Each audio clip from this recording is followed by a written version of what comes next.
al final del día, ¿verdad? Yo creo que este tema del discipulado puede ser algo revolucionario. Creo que en su momento lo fue. Creo que en su momento, cuando nuestras iglesias comenzaron hace ya muchas décadas, el enfoque de ser como Jesús, de ir y hacer discípulos de Jesús, trajo una revolución. La gente estaba dispuesta a dar, la gente estaba dispuesta a mudarse, a ir a la misión. Había una gran disposición de hacer. ¿Por qué? Porque había un entendimiento.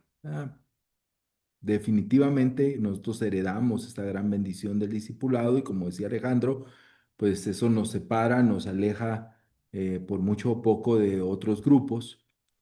Pero lo importante hoy nosotros es entender que si nosotros lo rescatamos como líderes, si nos enfocamos en la visión de ser más como Jesús, de llevar a la gente, de decir, bueno, no tengo que ayudar a fulano. Yo, por un ejemplo, hablábamos ahorita con Mirta, ¿no? Decía, bueno, X hermano, ¿no?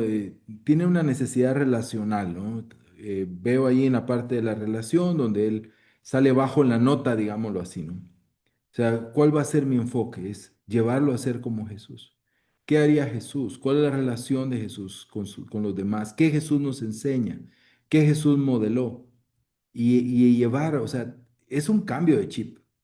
Yo creo que Alejandro dijo algo fundamental. Con el tiempo, nosotros empezamos a pasar tiempos y hablar de nosotros, hablar de la gente, hablar de nuestro entorno. Y amén, siempre va a ser agradable reunirse con un hermano a platicar.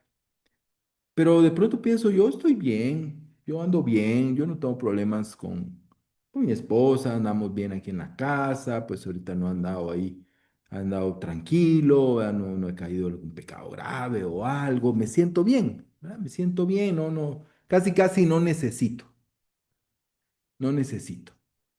Y ese es el enfoque que hay que cambiar. El enfoque es claro que necesito porque estoy tan lejos de ser como Jesús. Tengo tanto que aprender de ser como Jesús, tanto que me falta. Entonces, cuando mi enfoque cambia, pues obviamente también la disposición al discipulado. Entonces, ¿qué vamos a ver ahorita, no? Vamos a ver algo importante. Y hay un peligro, ¿no? En esta generación, y es el peligro de una generación informada, una generación que sabe mucho, pero que hay poca transformación. Un autor de mis favoritos, Dallas Willard, dijo, la meta del discipulado es aprender aprender de Jesús cómo vivir nuestra vida como Él viviría, pero como Él viviría nuestra vida si estuviera en nuestro lugar. La meta del discipulado es aprender de Jesús cómo vivir nuestra vida, cómo Él viviría nuestra vida si estuviera en nuestro lugar.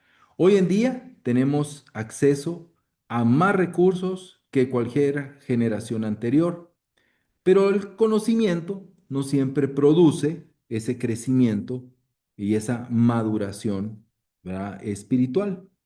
En Hebreos capítulo 5 versículo 12 la escritura dice, el versículo 12, pues aunque ya debieran ser maestros, otra vez tienen necesidad de que alguien les enseñe los principios elementales de los oráculos de Dios y han llegado a tener necesidad de leche y no de alimento sólido. ¿Qué veía el escritor de Hebreos con los hebreos? Veía una iglesia que había retrocedido. Sabía más, tenía más información, ¿verdad? Pero su vida había dejado de ser impactante. Hoy es tan difícil encontrar nuevos discipuladores, ¿verdad? Si tú eres un líder de familia, y tienes que hacer algún movimiento en tu grupo, ver quién va a disipular a fulano, a mengano o hacer una pequeña reestructuración en el sector, llega a ser un dolor de cabeza. ¿Por qué? Porque muchos todavía están tomando leche a pesar de tener muchos años en la fe. El discipulado nos ayuda a que se levanten líderes, a que personas maduren en su fe. Y aquí vemos un paradigma. Tal vez no es exacto, pero tiene algunos puntos que creo que nos pueden llevar a evaluar. La vieja escuela y la escuela bíblica, ¿verdad? ¿Qué es lo que la Biblia nos enseña? En la vieja escuela, ¿verdad? Tal vez cuando nosotros nos bautizamos hace muchos años, en la vieja escuela se esperaba, la meta era que los miembros estuvieran comprometidos con la iglesia. ¿Estaba mal? No, pero de pronto era la meta, el compromiso. En la escuela de la Biblia, la meta es formar el carácter de Cristo. Alguien puede estar comprometido con la iglesia y no tener el carácter de Cristo.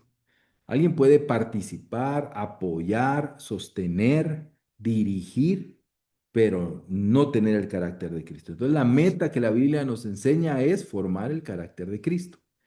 El enfoque de la vieja escuela es que una iglesia que cumple sus metas, una iglesia que cumple sus objetivos. Y ese era un enfoque de la vieja escuela, llegar a nuestras metas, llegar a nuestros objetivos. ¿Está mal? No, pero ese era el enfoque. La escuela de la Biblia nos enseña que el enfoque es una vida y es una comunidad. Es un estilo de vida y esa vida vivida en una comunidad.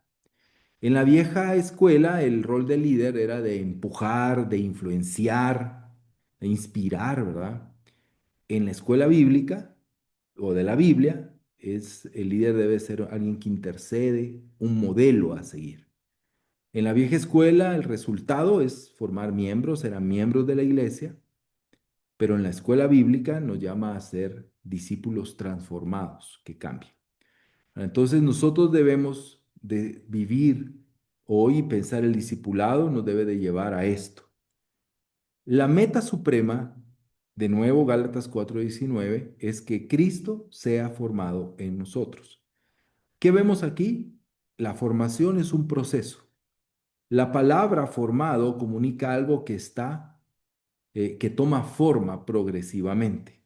Aquí no dice se formó, no, que Cristo sea formado, es un proceso y el discipulado ayuda en ese proceso. También tiene que ver con profundidad. No se trata solo de cambiar acciones externas, sino de transformar el corazón. La escritura pues es muy clara, ¿no? Ahí en Romanos, si me acompañan a Romanos capítulo 8, versículo 29, en un capítulo maravilloso del Espíritu Santo, haciendo un comercial en Profundiza, vamos a empezar el 15 de junio, un curso sobre el Espíritu Santo. Les animamos ahí a formar parte de este nuevo curso y este es un capítulo que estudiamos en ese curso. Versículo 29 dice, porque a los que de antemano conoció, también los predestinó a ser hechos conforme a la imagen de su Hijo. O sea, Dios nos llamó a su reino. ¿Para qué? Para que seamos transformados, seamos hechos a imagen de Jesús. La postura, Pablo no habla como un profesor dando una conferencia, sino con la intensidad de alguien que tiene dolores de parto, algo personal. Esto es algo personal, esto es una madre, ¿no? Que está batallando por sus hijos. Entonces, esta postura es fundamental. ¿Cuál es nuestra tarea, nuestra meta en el discipulado, hermanos? Ser parte de ese proceso de formación en la vida de nuestros hermanos, que ese proceso sea profundo a través de la obra del Espíritu Santo y una transformación no externa, sino interna. Y nuestra postura debe de ser de amor, de sacrificio y aún de sufrimiento por nuestros hermanos. Pero lo central en esta sesión son las herramientas. 5 herramientas que nos van a ayudar a ser esos artesanos espirituales, ¿verdad? A poder colaborar con Dios en esta obra de transformación. La oración, la palabra, el ejemplo, el Espíritu Santo y las disciplinas. Vamos a la primera, herramientas que nosotros necesitamos usar en el discipulado. Primero, la oración. No vamos a leer las escrituras, pero las puedes anotar. Efesios 1 del 16 al 18 y Lucas 22 del 31 al 32. Aquí vemos la intercesión, ¿verdad? Por la iluminación y por la restauración de los discípulos, ¿verdad? Pablo ora, Jesús ora, hay una oración profunda de Pablo, de Jesús, por su gente. Una herramienta fundamental, hermano, para el discipulado es la oración, ¿sí? Las personas cambian menos por nuestra persuasión y más por nuestra intercesión. Nosotros podemos tener algo visible, que es ese tiempo, ¿no? Esa hora, hora y media, 2 horas que dedicas, si eres mujer, 3 horas o más, la que dedicas cada semana o cada 2 semanas en el discipulado, y llevas un devocional, se reúnen en un lugar y toman su cafecito. Eso es lo visible, ¿no? La enseñanza, ¿no? La persuasión, ¿verdad? Lo visible. Y eso todo lo hacemos en el discipulado. Pero hay algo que es invisible a los ojos de este discípulo, y es la oración, la intercesión. ¿Qué tanto estamos orando por nuestros discípulos? ¿Qué tanto estamos de verdad intercediendo por ellos? Esto es un desafío. O sea, si aquí podemos decir, bueno, no, a mí me está costando mi tiempo con Dios, yo apenas estoy orando 10 minutos, 15 minutos, muy complejo que tú estés orando por tu gente. O sea, la oración es una herramienta para el discipulado. Lo vemos en Jesús. Jesús se apartaba a ir a orar. Jesús oraba por sus discípulos. Nosotros necesitamos orar más. Una herramienta del discipulado es orar específicamente por nuestros hermanos, no de una manera general. Padre, bendice a nuestra charla, bendice a nuestra familia, por favor, que nos vaya bien, que todos lleguemos mañana, Señor, a la reunión, que nadie falte, por favor, te lo pedimos, ¿no? Que vamos a tener tiempo en familia, que todos vengan, que tengamos visitas, Señor, ¿verdad? No, interceder es más allá, es orar, batallar. Piensa en Moisés orando por el pueblo, intercediendo para que Dios no lo destruya, para que Dios no acabe con ellos, él metido en medio, ¿no? Clamando, orando, pidiendo, ¿no? Vemos a Pablo, ¿no? Pablo es un gran hombre de oración. Hay tanto en la oración de la vida de Pablo en las Escrituras. Vemos un hombre que ora día y noche, oro por ustedes, te recuerdo en mis oraciones. O sea, Pablo está orando. Como discipuladores debemos de orar más. Yo creo que esta es para mí creo que esto sea fundamental, hermano. Decidir, bueno, voy a orar, pero no por la familia, específicamente, ¿qué veo?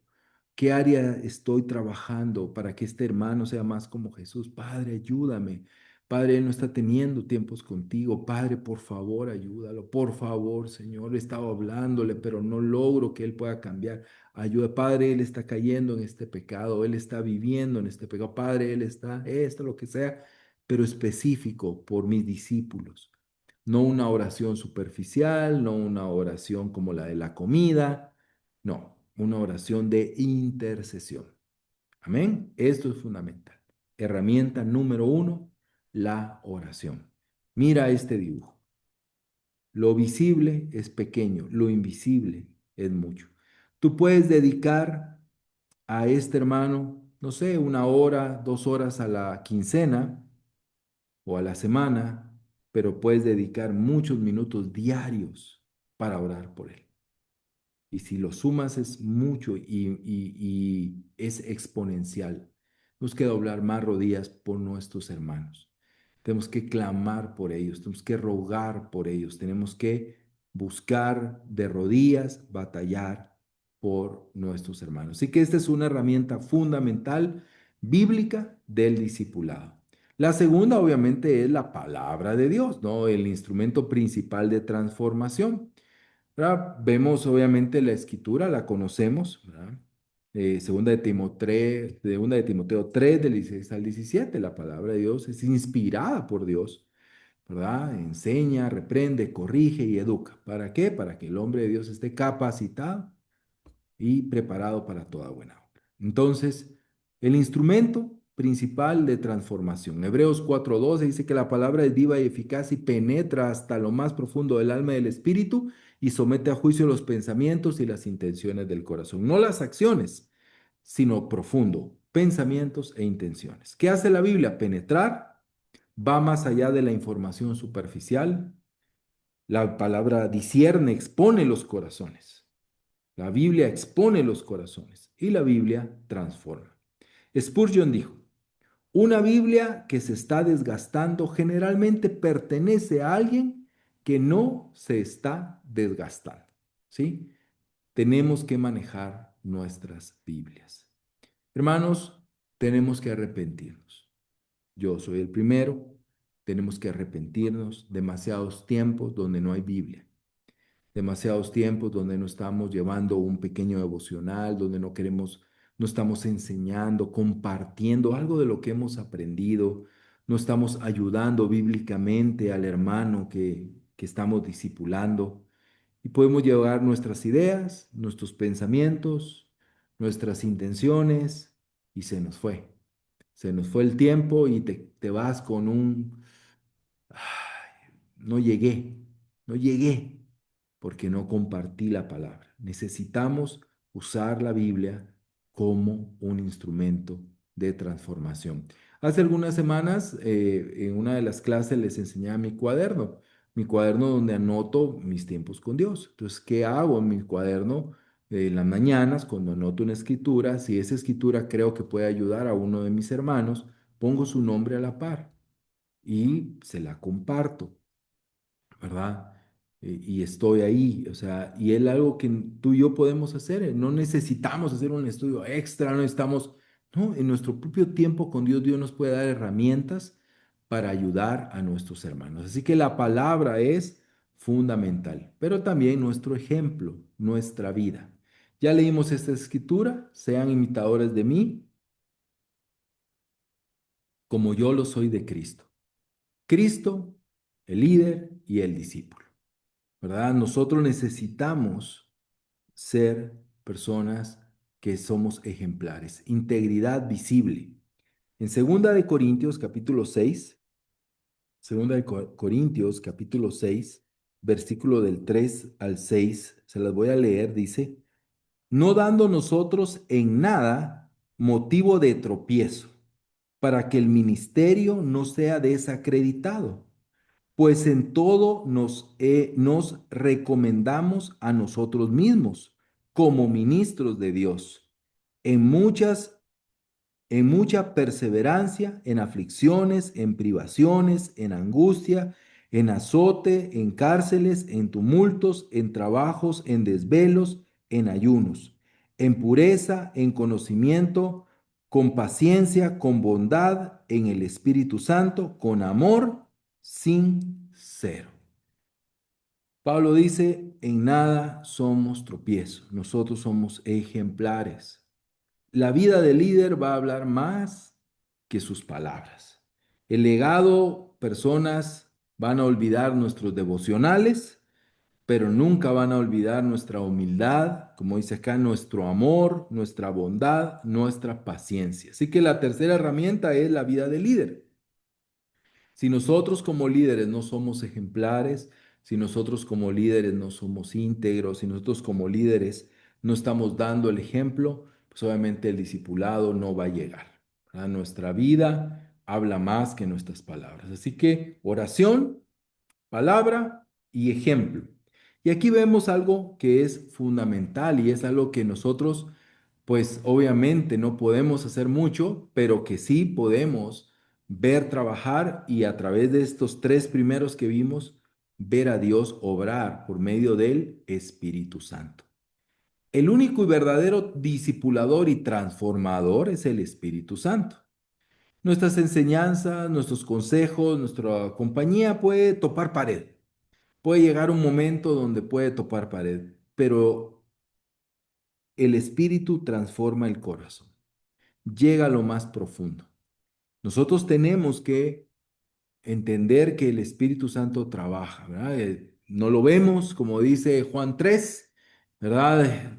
Va y viene como el viento, no lo vemos, pero el Espíritu trabaja y cuando nosotros estamos haciendo nuestra labor, el Espíritu va a acompañarnos. Podemos acompañar y aconsejar, pero solo el Espíritu Santo va a transformar el corazón humano.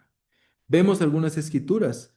Vemos en Juan 14:26 que el Espíritu Santo nos ayuda a recordar todas las cosas, las enseñanzas de Jesús. Jesús dijo, cuando venga el Consolador, cuando venga el Espíritu, Él les hará recordar todas las cosas.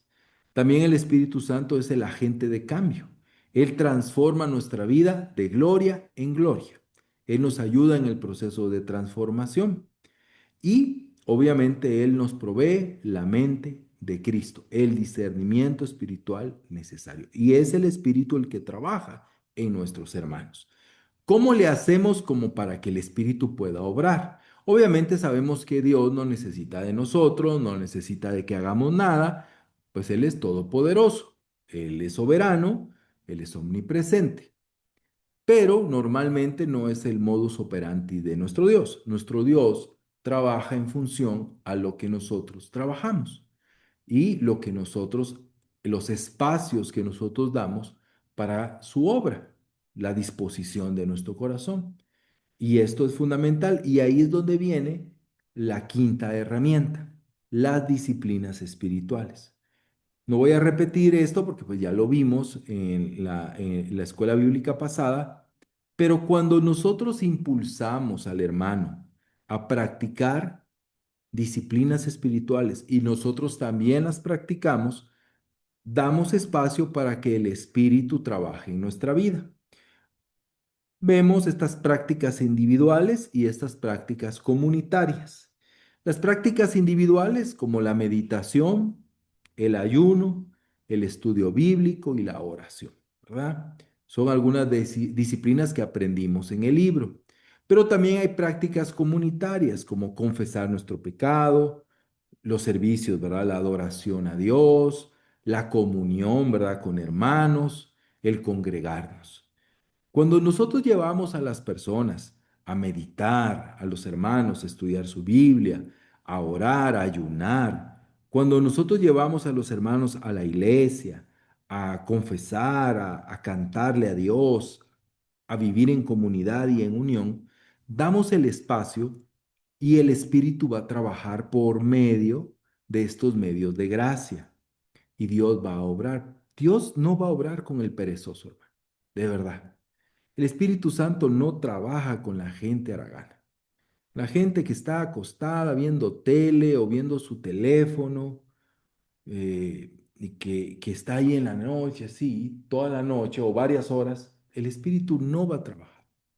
Pero cuando nosotros a través del discipulado oramos, venimos y compartimos la palabra, ¿verdad? Cuando somos ejemplares, cuando llevamos a que tenga estas disciplinas espirituales, el Espíritu va a trabajar, va a hacer milagros. Yo he visto milagros, hermano. He visto gente que ha sido transformada y tal vez que han vivido años en la fe, ya con una gran etiqueta. El hermano inconstante, el hermano perezoso, el hermano no comprometido, pero que alguien decidió involucrarse en su vida, alguien decidió disipularlo, alguien decidió confiar, dedicarle tiempo y hacer todo esto, y de pronto yo he visto sus milagros, esos hermanos que pues antes eran el cometa Halley, ¿verdad? Que venía cada cierto tiempo, hoy verlos constantes, verlos sirviendo, verlos dirigiendo. Hermanos que vivieron vidas cómodas por años en la iglesia, hoy verlos servir porque alguien se involucró en sus vidas y los discipuló. Estas herramientas nosotros debemos de mantenerlas como ahí un mecánico, ¿no? Que tiene sus llaves, ¿verdad? Tiene su cajita de herramientas. Esta debe ser nuestras herramientas constantes. Todo esto que hace crea un espacio para la obra de Dios. Richard Foster dijo, las disciplinas espirituales son los medios por los cuales nos colocamos delante de Dios para que Él pueda transformarnos. El ruido del mundo no nos deja, hermano. Estar ahí el mundo entre el tráfico, las redes sociales, ahorita el mundial, los problemas financieros, académicos, tanta cosa, hermano, no nos permite ser transformados. Pero cuando damos espacio por medio de estos hábitos, estas disciplinas, este estilo de discipulado, hermanos, se crea un espacio sagrado donde Dios trabaja, donde el Espíritu transforma nuestra vida. Las disciplinas no nos hacen santos por sí mismas, simplemente limpian el terreno para que el alfarero pueda trabajar el barro. Así que la verdadera métrica es Colosenses 1:28 al 29, a fin de poder presentar a todo hombre perfecto en Cristo. Con ese fin también trabajo, esforzándome según su poder, que obra poderosamente en mí. Vemos aquí la filosofía de discipulado que Pablo tenía. Mi trabajo como discipulador es presentar a mis discípulos, a los hombres y mujeres que Dios ha puesto en mi camino, presentarlos perfectos en Cristo, ¿verdad? Maduros en Cristo como Jesús, que la palabra, en los versículos anteriores, que la palabra de Dios habite en sus corazones. Para eso dice, trabajo y me esfuerzo, pero es, obviamente, el poder de Dios que lo hace. No medimos el éxito por cuántos grupos llenamos o cuánto crece en miembros una familia. No medimos el éxito por cuántos manuales o cursos terminamos. El éxito se mide por cuánto Cristo ha sido formado en las personas. Hermano, una iglesia exitosa, una región, un sector, una familia exitosa, no es la que tiene más miembros, no es la que da más dinero. Todo eso es importante, no es la que tiene más excelentes tiempos o actividades. Todo eso es bueno, pero el verdadero éxito se mide por vidas transformadas.